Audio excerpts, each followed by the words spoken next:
মেদিনীপুরের বীর। এই চোরের ভূস্বর্গে করেও বাস, সেই ছোট্ট বালকটি করল তার প্রমাণ। চোর অপবাদ নিয়ে জীবনে চলার পথে সে বুঝেছিল কত বড় অসম্মান।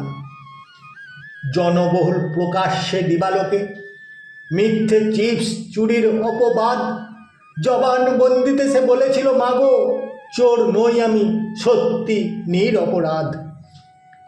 তবুও সিভিক ভলেন্টিয়ার ব্যবসায়ীর হাতে হতে হলো মানসিক ও শারীরিক নির্যাতন। সেই লজ্জা ঘৃণায় নিষ্পাপ বালকটি দিল বিষ পানে নিজের জীবন বিসর্জন। প্রতি বছর মানুষকে কলঙ্কিত করে চলছে ক্রমাগত খুন আক্রমণ। এই সমাজে হয়েছে মূল্যহীন সাধারণ মানুষের জীবন। এই লজ্জা শুধু কৃষ্ণেন্দু দাসেরই নয়, পশ্চিমবঙ্গবাসী মানুষের সবার। চোর অপবাদে যেত না প্রাণ যদি কঠোর হতো সরকার।